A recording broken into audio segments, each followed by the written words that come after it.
कल मैं डिस्कस किया था किसी करंट कैरिंग लूप को अगर मैग्नेटिक फील्ड में रखते हैं तो उस पर टॉर्क कितना लगता है, उस पर टॉर्क कितना लगता है। इस फॉर्मूला को प्रूव करने में बहुत मशक्कत करना पड़ा था हम लोग को, हर तरह डायरेक्शन में। तो लोग फॉर्मूला क्या था इसका, M B sine theta. M यहाँ पे क्या है, डायपोल नहीं, मैग्नेटिक मोमेंट का। वेक्टर फॉर्म में क्या कहेंगे उसको, एम क्रॉस बी। उसके बाद इसको और तोड़िए, इसका एक जो एक्चुअल फॉर्मूला वो फॉर्मूला क्या है, इसका एक और फॉर्मूला हम निकाले याद करो। एम का फॉर्मूला क्या पाए थे, एम का फॉर्मूला पाए थे एम आई ए, है ना। कैपिटल यहाँ क्या है, कैपिटल ए क्या है,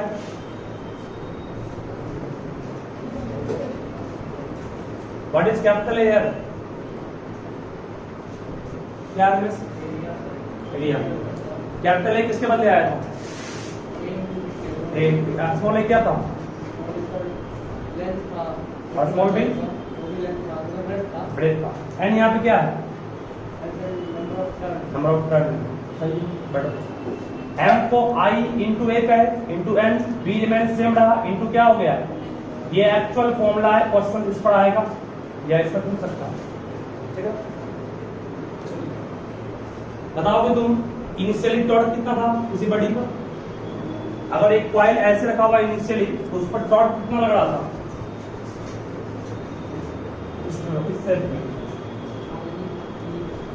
उस पर टॉर्क कितना लग रहा था, कितना बढ़िया समझाए थे कल, जीरो तो बोले रिलेट करते हो नहीं बैठते इसको, तो बैठो बताओगे लास्ट बेंच। अगर ये कॉइल करंट को कैरी इस तरह कर रहा है, ठीक है, तो इसके मैग्नेटिक मोमेंट का डायरेक्शन किधर है, इसके मैग्नेटिक मोमेंट का डायरेक्शन किधर है, डॉट की क्रॉस, क्रॉस सोच के बोलोगे, अपवर्ड मतलब ऐसे है ना, सही है। राइट हैंड के फिंगर कर्ल किए, बारह है ना, बारह है मतलब क्या है, बार मतलब डाउन, ठीक है। क्या बोले, हैंड्स को मैग्नेटिक मोमेंट का डायरेक्शन निकालने के लिए जो डायरेक्शन मैग्नेटिक मोमेंट का होगा वही डायरेक्शन एरिया वेक्टर का भी होगा। ये आपकी मैग्नेटिक मोमेंट का फॉर्मूला क्या पढ़ाए थे आपको, मैग्नेटिक मोमेंट का फॉर्मूला पढ़ाए थे आई ए, याद है ना, ए है एरिया वेक्टर है, आई का डायरेक्शन होता नहीं है। बस इतना चीज को आप ध्यान रखिएगा। ऑब्जेक्टिव क्वेश्चन से बताया था टॉर्क मैक्सिमम कब होगा, जब थीटा का मान 90 होगा, और टॉर्क मिनिमम कब होगा, थीटा का मान 0 होगा, ठीक है। तो आज नया टॉपिक शुरू करेंगे, ये बहुत इंपॉर्टेंट टॉपिक है, ये आपका जब भी क्वेश्चन आएगा तो कम से कम 4 या 5 मार्क्स में आएगा। तो स्टार्ट कीजिएगा सभी।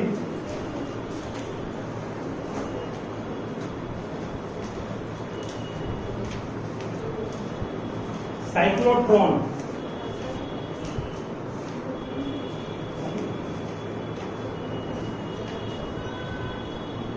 साइक्लोट्रॉन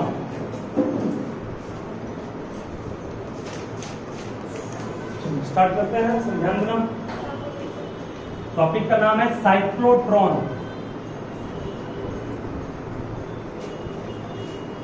बहुत ज्यादा इंपॉर्टेंट टॉपिक बार बार कर रहे हैं एक ये टॉपिक, और इस चैप्टर में और करके कई बार पूछता है, और करके पूछता है मूविंग कॉइल गैल्वेनोमीटर पर, है नहीं उसको अभी है। एक तो साइक्लोट्रॉन है, एक है MVG moving, MCG moving coil galvanometer, ठीक है, इसको पढ़ाना बाकी है। ये दोनों इंपोर्टेंट, दोनों जब भी आएगा तो 5 मार्क्स का क्वेश्चन आएगा हमेशा, फिक्स मान लीजिए क्वेश्चन को, ठीक है। तो स्टार्ट करते हैं साइक्लोट्रॉन। जो क्वेश्चन पूछता है कैसे लिखोगे पहले, व्हाट इज साइक्लोट्रॉन, क्वेश्चन का एक फॉर्मेट रहेगा एग्जाम में, what is cyclotron, question mark, discuss the principle, discuss the principle, construction and working of cyclotron,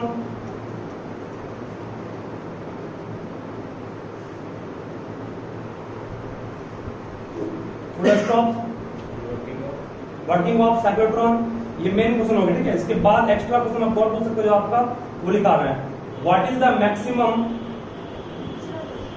उसी में what is the maximum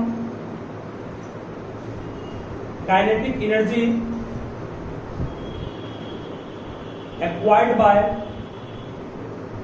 what is the maximum kinetic energy acquired by accelerated charge particle, accelerated charge particle. मतलब question में क्या पूछेगा, पहले सबसे पहले पूछेगा साइक्लोट्रॉन क्या होता है, ठीक है, व्हाट इज साइक्लोट्रॉन। उसके बाद इसका प्रिंसिपल पूछेगा, प्रिंसिपल, उसके बाद क्या पूछेगा इसका वर्किंग, और क्या पूछेगा कंस्ट्रक्शन। ये मेन क्वेश्चन का पार्ट यही है, बाकी जो लिखा है वो उतना इंपोर्टेंट नहीं है। Working, principle, construction, just like generator जो आप क्लास 10 पे पढ़े थे, है ना। कंस्ट्रक्शन था, वहां पर भी वर्किंग था, प्रिंसिपल था, ठीक है। सबसे पहले स्टार्ट करते हैं साइक्लोट्रॉन क्या होता है। व्हाट इज साइक्लोट्रॉन, बहुत सिंपल है, शुरू में रहेगा आपको आसान, बाद में दिक्कत होगा। जो बात हम पहले बोलते ना, कल भी क्या प्लॉट बारे में था ना कुछ लास्ट में, देखिए ध्यान से, जहां आपको सिखाने में जोर देना पड़े, समझ जाओ काफी इंपॉर्टेंट है। जहां लिबरली बोल रहे हैं आसान है वो नहीं होता, ठीक है, ध्यान देना। साइक्लोट्रॉन क्या होता है, कहता है, सुनो बात, कोई भी चार्ज पार्टिकल आपके पास है, कोई भी चार्ज पार्टिकल, चार्ज पार्टिकल मतलब इलेक्ट्रॉन हो सकता है, प्रोटॉन हो सकता है, न्यूट्रॉन हो गया, न्यूट्रॉन तो चार्ज होता ही नहीं, इसको नहीं लेना, अल्फा हो सकता है और बीटा, ठीक है। मतलब जिस पर चार्ज है उसे कहते हैं चार्ज पार्टिकल। इलेक्ट्रॉन पर भी चार्ज होता है, इस पर भी होता है, अल्फा पर भी होता है, गामा पर भी, बीटा पर भी होता है, गामा पर नहीं होता। मतलब जो चार्ज पार्टिकल्स है उसे हम लोगों को अगर बहुत ज्यादा एक्सीलरेट करना हो, बोलो एक्सीलरेट करने का मतलब क्या होता है, एक्सीलरेट करने का मतलब, एक्सीलरेटर जब गाड़ी का बढ़ाते हैं तो गाड़ी फास्ट होती है, इसका मतलब कि उस चार्ज पार्टिकल्स के स्पीड को बहुत अधिक इंक्रीज करना है, इंक्रीजेस द स्पीड, ठीक है, वेरी हाई, बहुत ज्यादा। बोलो अब स्पीड बढ़ने का मतलब चार्ज पार्टिकल्स का क्या बढ़ रहा है, याद कीजिए, आप पढ़े काइनेटिक एनर्जी का फॉर्मूला 12 mv/, अगर उसका स्पीड बढ़ेगा तो वेलोसिटी बढ़ेगा ना, नहीं बढ़ेगा।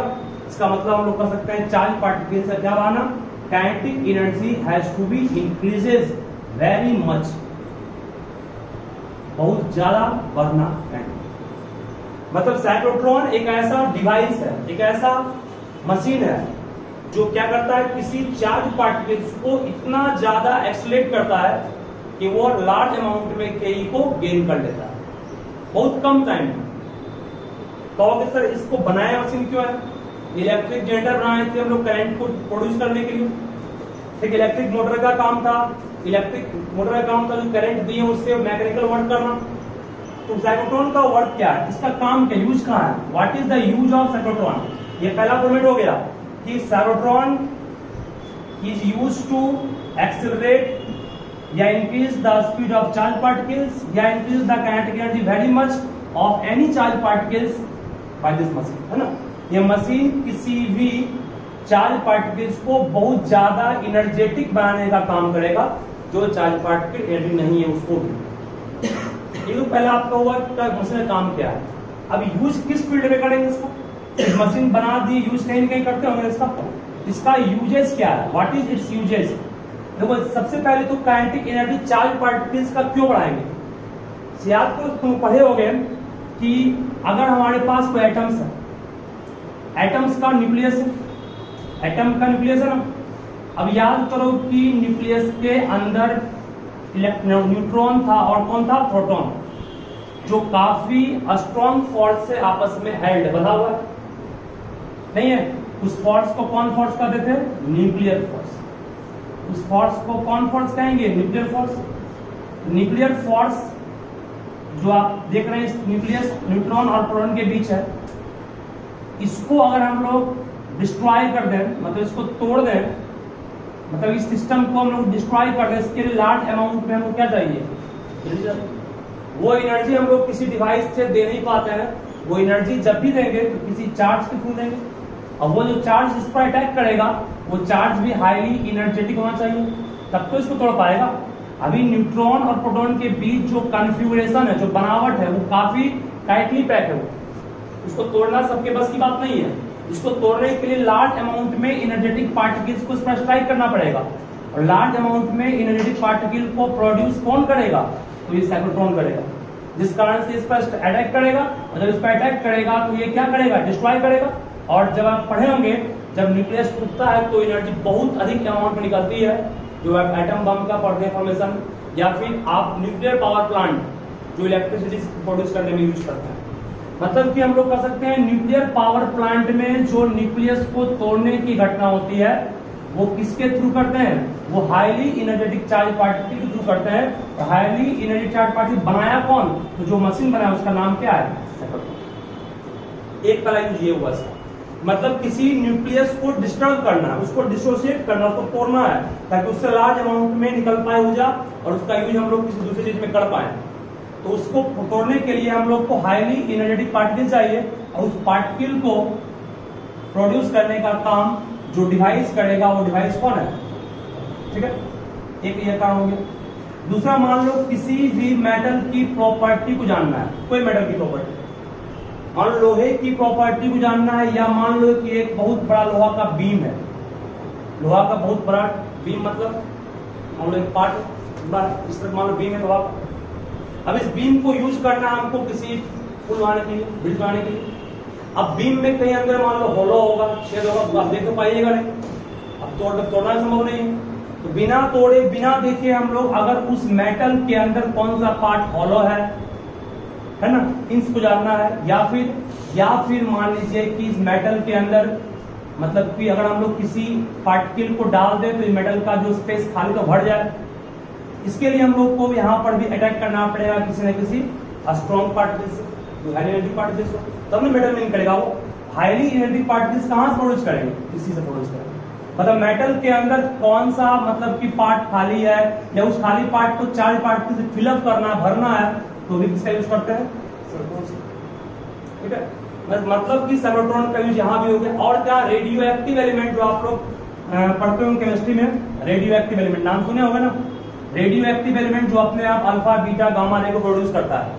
तो रेडियो एक्टिव एलिमेंट कोई नहीं है, उसको रेडियो एक्टिव बनाना है, मतलब बनाने का मतलब हुआ उसके न्यूक्लियस में कोई एलिमेंट को रेडियो एक्टिव कब कहते हैं, पढ़े होंगे। रेडियो एक्टिव एलिमेंट के न्यूक्लियस में न्यूट्रॉन की संख्या बहुत एक्सेस होती है। यूरेनियम को रेडियो एक्टिव क्यों कहते हैं, क्योंकि उसमें न्यूट्रॉन की संख्या बहुत अधिक है। तो न्यूट्रॉन की संख्या को बढ़ाना है, इसके अंदर न्यूट्रॉन देना पड़ेगा। न्यूट्रॉन को शामिल करने का काम न्यूट्रॉन इन कब करेगा, जब इस पर अटैक करेंगे किसी और चीज करेंगे। मतलब कि रेडियो एक्टिव एलिमेंट बनाना है, या फिर किसी आप कह सकते हैं न्यूक्लियर फोर्स को तोड़ना है, या किसी मेटल के अंदर कोई जो आपका पार्ट होलो है उसको फिलअप करना है, उसके बारे में जानना है, स्टडी करना है, इसके लिए हम लोग इसका यूज करते हैं, ठीक है। तो साइक्लोट्रॉन क्या होता है पहले लिखोगे, फिर उसके बाद यूज करेंगे। तो cyclotron is a machine, cyclotron is a machine, oblique में डिवाइस कर दोगे, ऑब्लिक में device which is used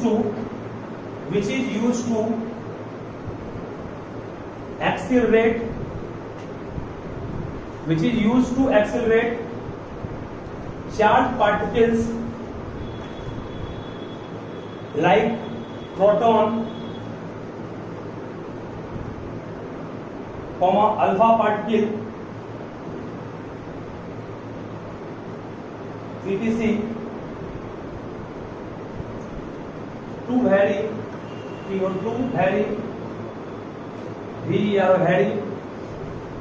high energy, to very high energy means बहुत ज्यादा उसको एनर्जी प्रोवाइड करने के लिए हम लोग इस डिवाइस का यूज करते हैं।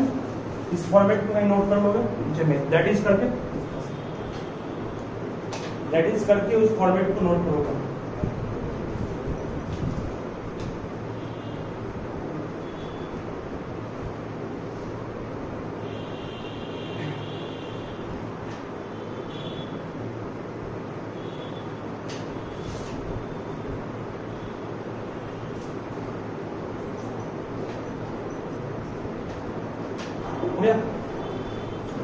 पर देखो फर्स्ट में, फिर देखो uses of cyclotron. Uses of cyclotron, use कहाँ कहाँ करते हैं? यूज आपको हम 3 बता दिए ना, उस वही 3 लिखाएंगे जो बोले आपको अभी। ऐसे बुक में 4 दिया हुआ है लेकिन 3 ही कौन लिखा रहे हैं। देखो पहला यूजेस ऑफ साइक्लोट्रॉन में पहला यूज है, it is use to produce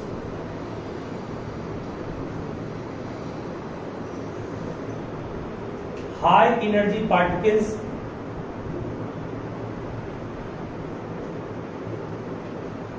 for bombarding, high energy particles for bombarding. Bombarding मतलब तोड़ना, उसको तोड़ना, वही दिखाने वाले हैं। For bombarding nuclei, NuClei, nuclei, atom के न्यूक्लियस को तोड़ने के लिए, बॉम्बार्डिंग करने के लिए इसका यूज करा। तोड़ेंगे क्यों न्यूक्लियस को? टू स्टडी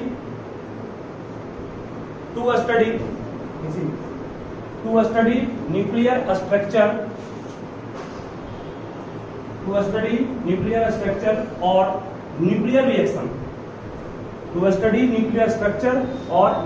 रिएक्शन, मतलब न्यूक्लियस काफी स्ट्रॉन्ग है, उसके कॉन्फ़िगरेशन को डिस्टर्ब करने के लिए हाईली एनर्जेटिक पार्टिकल चाहिए। वो हाईली एनर्जेटिक पार्टिकल्स प्रोड्यूस जो डिवाइस करेगा वो कौन है? साइक्लोट्रॉन है। जब इससे अटैक करेंगे उस पर जो टूट जाएगा, ये टूटेगा तो न्यूक्लियर रिएक्शन होगा जिससे और लार्ज अमाउंट में एनर्जी, इसका यूज हम लोग पावर प्लांट में करते हैं। ठीक है, ये बम बनाने में करते हैं। पहला हो गया। सेकेंड देखो यूज, देखो it is use to implant. Implant मतलब क्या होता है? इम्प्लांट मतलब पुट करना, ठीक है, पुट करना, रखना। It is use to implant ions, ions के साथ पढ़ लोगे। It is use to implant ions, IONS, ions, ions into solid to modify their property। Solid के अंदर आयन को रखना होगा, तो सॉलिड में कोई आयन कब इंटर करेगा? जब हाईली पावरफुल होगा तब ना। ठीक है, दूसरा हो गया।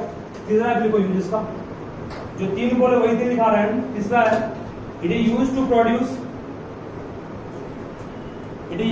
Produce radioactive isotopes. जैसे कि आप याद कीजिए क्लास 9th में पढ़े होंगे कोबाल्ट 60, है ना? कोबाल्ट 60 एक आइसोटॉप है। किसका? कोबाल्ट एक मेटल। कोबाल्ट 60 का यूज करते हैं कैंसर के ट्रीटमेंट में। अब कैंसर के ट्रीटमेंट में कोबाल्ट 60 आइसोटॉप का यूज करते हैं।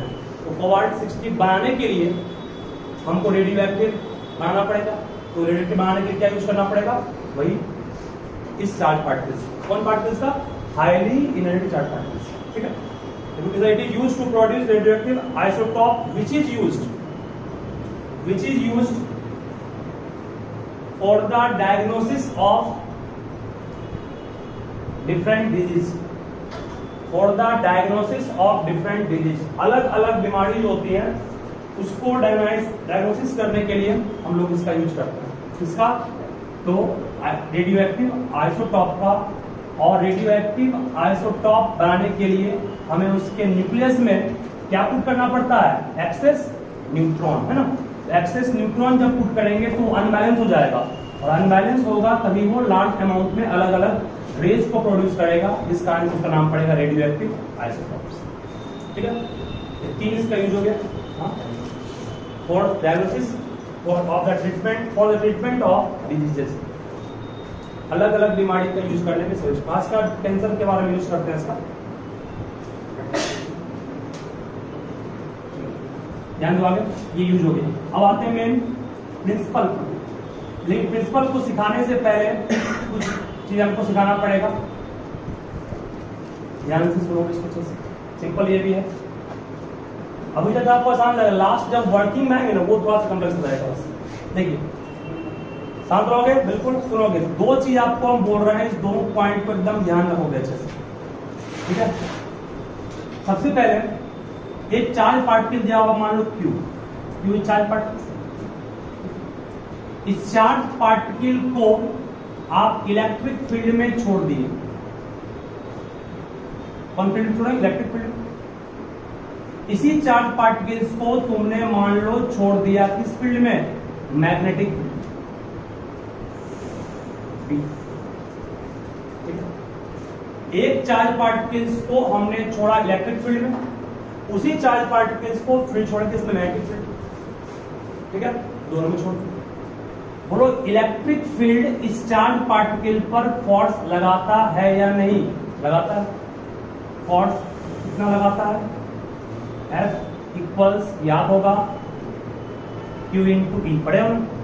इलेक्ट्रिक फील्ड का फॉर्मूला फोर्स बाय चार्ज पढ़े हो कि नहीं पढ़े हो? फोर्स का फॉर्मूला Q इंटू ई होगा। मतलब कि फोर्स जो लगेगा इस चार्ज पार्टिकल्स पर वो इधर की ओर लगेगा कितना? Q इंटू ई। इलेक्ट्रिक फील्ड हो गया। मतलब कोई भी चार्ज पार्टिकल अगर इलेक्ट्रिक फील्ड में है तो उस पर फोर्स लगेगा, लेकिन अगर कोई चार्ज पार्टिकल मैग्नेटिक फील्ड में है उस पर कोई फोर्स नहीं लगता। और याद कीजिए F इक्वल टू आप लोग पढ़े B Q V sine theta, पढ़े? चार्ज पार्टिकल तो रेस्ट में, रेस्ट मतलब v का मान 0, v का मान 0 तो फोर्स कितना हो गया? 0। इस पर नो फोर्स, कोई फोर्स नहीं। लेकिन इसमें कहीं पर भी वेलोसिटी का टर्म आया क्या? देखो कहीं आया ना। इसका मतलब चार्ज पार्टिकल रेस्ट में भी है तो इस पर फोर्स काम कर रहा है। और चार्ज पार्टिकल अगर रेस्ट में यहां पर है तो फोर्स कितना है? 0। मतलब there is no any magnetic force acting on charge particle initially if it is in rest. अगर ये रेस्ट में शुरुआत में है इस पर कोई फोर्स काम कर रहा है? नहीं कर रहा। इस पर फोर्स काम कर रहा है कितना? Q। दैट मींस यहां पर फोर्स कितना बोलोगे? FB मतलब मैग्नेटिक फोर्स कितना होगा? 0। और ये FE मींस इलेक्ट्रिक फोर्स कितना है? QE। ठीक है ना? मतलब चार्ज पार्टिकल्स को एक्सीलरेट करना है। एक्सीलरेट करने का मतलब उसको पुश करना है। उसको पुश करने के लिए हमको कौन सा लगाना पड़ेगा? फिर इलेक्ट्रिक फील्ड, मैग्नेटिक फील्ड। ये फील्ड तो कोई काम का ही नहीं। उसको एक्सीलरेट करने का काम कौन करेगा? ये नहीं करेगा, ये करेगा। तो आप कह सकते हैं कि किस फोर्स से उसको एक्सीलरेट करेगा? Q इंटू ई फोर्स से एक्सीलरेट करेगा। तो ये फोर्स चार्ज पार्टिकल्स को फोर्स लगा ही नहीं रहा है, तो एक्सीलरेट कहां से करेगा? ये हम लोग पढ़े F इक्वल टू क्या पढ़े? F equal to m into a पढ़े ना। F equal to m into a पढ़े। एक्सीलरेशन तभी होगा जब फोर्स लगे। जब फोर्स ही नहीं लगेगा तो ए होगा? नहीं होगा। और एक्सीलरेट नहीं करेगा तो स्पीड बढ़ेगा? नहीं बढ़ेगा। और स्पीड नहीं बढ़ेगा तो काइनेटिक एनर्जी भी नहीं बढ़ेगा। इसका मतलब magnetic field is not responsible to increase the kinetic energy of the charge particles in cyclotron. That means you can say only electric field is responsible. ठीक है? कैसे? इसको अच्छे से प्रूफ फॉर्मूला कर दिए, दोनों फॉर्मूला फॉर्मूला करते। अब ध्यान दो इसके बाद। ये पहला फोर्स हुआ इलेक्ट्रिक फोर्स, ये हुआ आपका मैग्नेटिक फोर्स। फॉर्मूला याद रहेगा तो अपने आप कंपेयर तुम लोग कर लो। तो अब एक बात और यहां पर लिखो इसको, field only electric field is responsible to accelerate or increase the kinetic energy of charge particles। Charge particles के काइनेटिक एनर्जी को इंक्रीज करने का काम कौन करेगा? तो सिर्फ और सिर्फ इलेक्ट्रिक फील्ड करेगा। ठीक है? यहां तक तो किसी को दिक्कत हमारे ख्याल से नहीं होना चाहिए। फॉर्मूला से भी क्लियर हो गया। अब आगे एक और सवाल है। अब मान लो आप देखते होंगे, ध्यान से समझ क्या बोल रहे हैं। ये मान लो कि एक सड़क कहीं बहुत छोटा है और उस सड़क पर आपने क्या निकाला? मान लो अपना व्हीकल्स निकाला, गाड़ी निकाला। मान लो गाड़ी समझो ध्यान से। इस गाड़ी को स्पीड को फास्ट करने में, स्पीड को तेज एक्सीलरेट करने में मतलब क्या हुआ? मतलब घर से गाड़ी चलाना शुरू की तुरंत फास्ट हो गया? नहीं, फास्ट होने में कुछ टाइम लगता है, 1 मिनट 2 मिनट 2 सेकंड लगता होगा। इसका मतलब कुछ टाइम लगेगा उसको फास्ट होने में, कुछ टाइम लगेगा। कुछ टाइम लगेगा मतलब क्या? डिस्टेंस बड़ा होगा? नहीं होगा। एक्सीलरेट करने में इसे कुछ समय लगेगा ना। एक्सीलरेट करना, हाई एक्सीलरेशन को जाना है। एक्सीलरेशन बहुत फास्ट कब होगा? जब बहुत दूर तक चल जाएगा। अब घर से निकला है तुरंत में थोड़ा बहुत फास्ट गाड़ी कर लेगा, स्टार्ट किया तुरंत 100 तक पहुंच जाएगा। 100 पहुंचने में कुछ टाइम लगेगा, कुछ टाइम लगेगा मतलब क्या हुआ, डिस्टेंस अधिक कवर करना पड़ेगा उसको, डिस्टेंस अधिक कवर करेगा तब जाकर वो बहुत ज्यादा फास्ट हो पाएगा कोई गाड़ी। उसी तर्ज पर यहाँ सोचोगे एक चार्ज पार्टिकल्स, वो चार्ज पार्टिकल्स को बहुत ज्यादा एक्सलेट करना है, इसका मतलब चार्ज पार्टिकल्स को भी बहुत लंबा डिस्टेंस कवर करना पड़ेगा, बहुत लंबा डिस्टेंस लगेगा तब ना फोर्स लगते लगते लगते वो फास्ट होते होते होते बहुत फास्ट होगा। इसका मतलब मशीन तो बहुत बड़ा बन जाएगा फिर नहीं, चार्ज पार्टिकल्स को आपको बहुत ज्यादा एक्सलेट करना है तो उसको ज्यादा डिस्टेंस कवर करना पड़ेगा, ज्यादा डिस्टेंस कवर करना पड़ेगा तो मशीन तो बहुत लंबा बनाना पड़ेगा।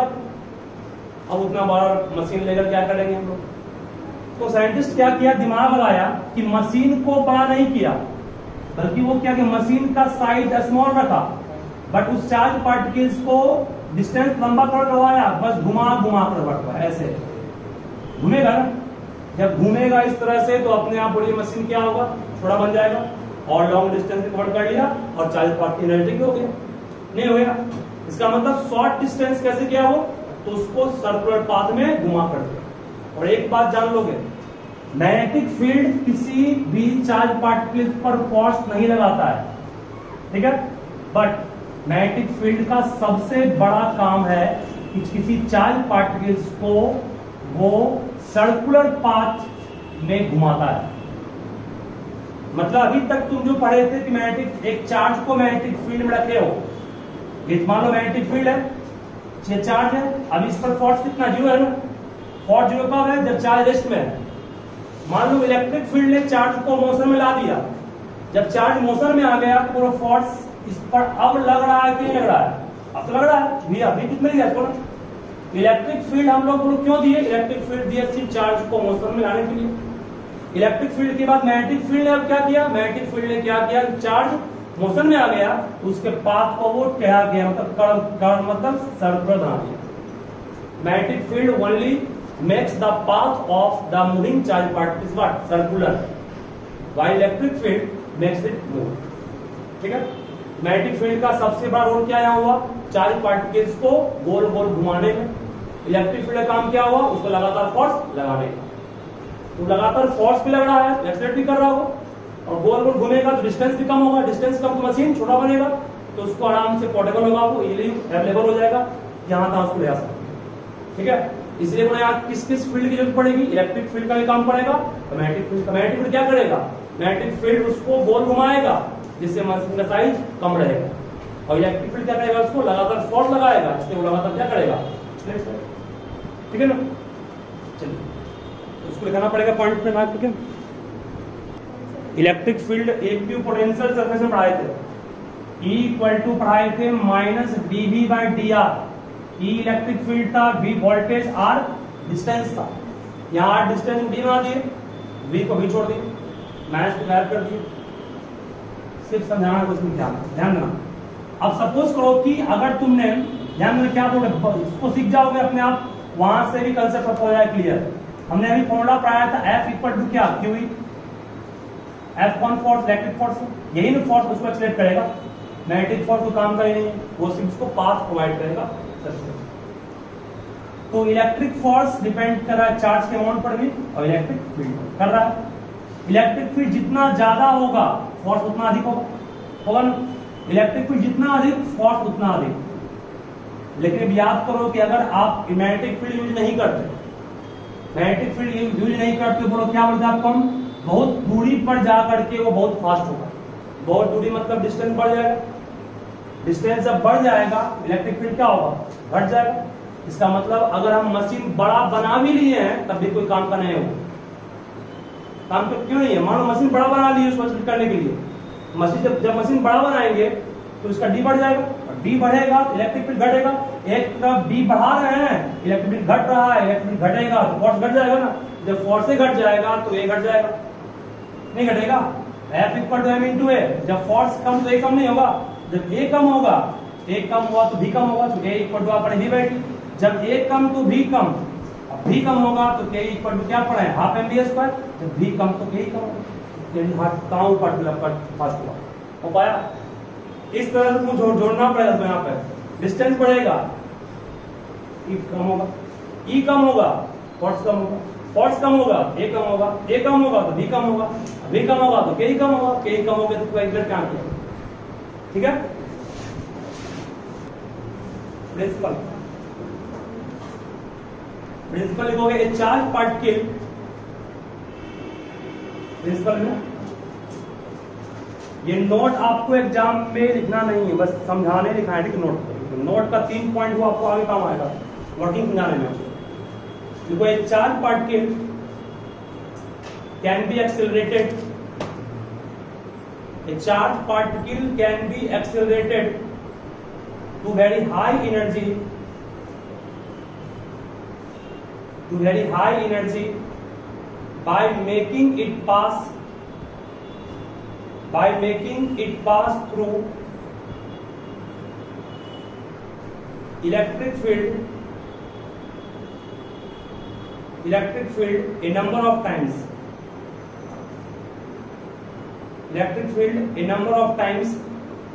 full stop. This is done with the help of perpendicular magnetic field,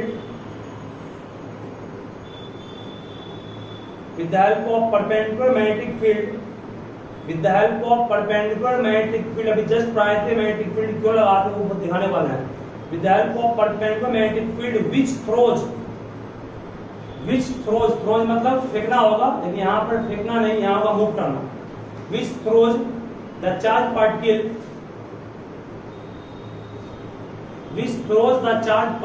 into circular motion,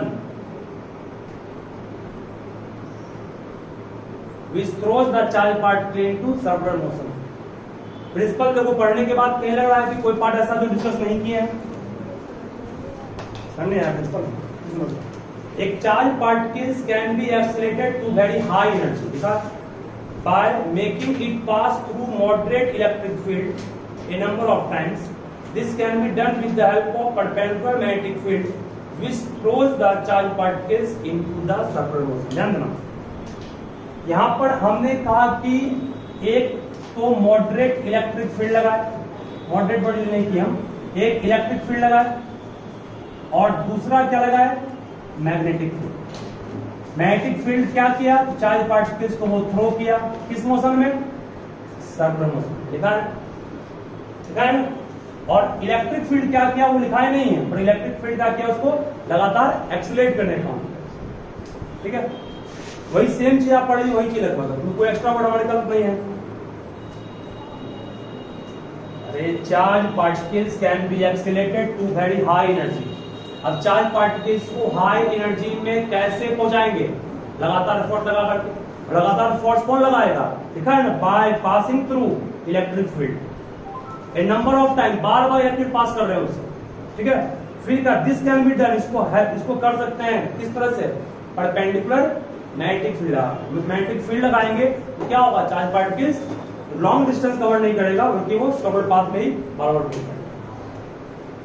यहाँ नंबर ऑफ टाइम्स को लिखा है, उसको तुम फर्स्ट रहोगे, उसका मीनिंग पाएंगे क्या है, क्योंकि अभी पूरा फिगर ड्रॉ नहीं किया है। नंबर ऑफ मैग्नेटिक फील्ड सुनना चाहते हो सुन लो, आसान। देखो एक होता है डीज, डीज में अंत क्या होता है, डीज में अंत कोई नहीं। पिज्जा खा रहे हो तुम लोग, पिज्जा जो खाते हैं वो देखते हो होगा सर्कुलर, लेकिन उसको इतना सा वो चढ़ होता ठीक, पर 20 से काट दीजिए उसको, 20 से काट दिए, 20 बात नहीं, 20 से काट दिए तो सेमी सर्कल इस टाइप से बन गया, एक इस टाइप से सेमी सर्कल बन गया, दोनों काट के अलग अलग कर लिए। बीच में उसमें भरा हुआ है सामान,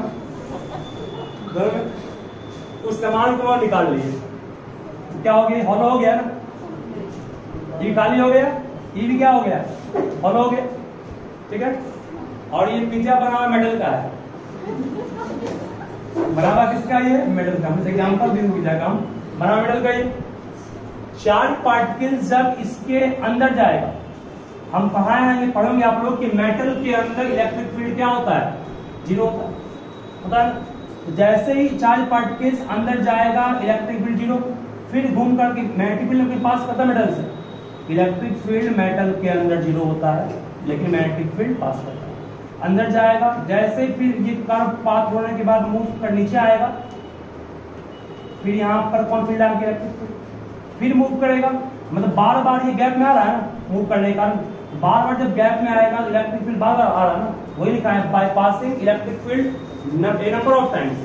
क्योंकि अंदर में जैसे आएगा इलेक्ट्रिक फील्ड जीरो उसका हो जाएगा, क्योंकि मेटल के अंदर इलेक्ट्रिक फील्ड जीरो होता है। गैप में जहां आएगा बार बार इलेक्ट्रिक फील्ड काम करेगा, वही का by passing the electric field number of times. इसको अच्छा से दिखाएंगे, अभी हम इसको काम नहीं किया, ठीक है। नंबर ऑफ टाइम इसे जुड़ा हुआ है, बार बार वो आज अंदर बाहर आएगा फिर बाहर आएगा, इस तरह से घूमते घूमते प्रॉपर्टीज कंप्लीट करेगा। बंद कर पूछेंगे क्वेश्चन, फिर उससे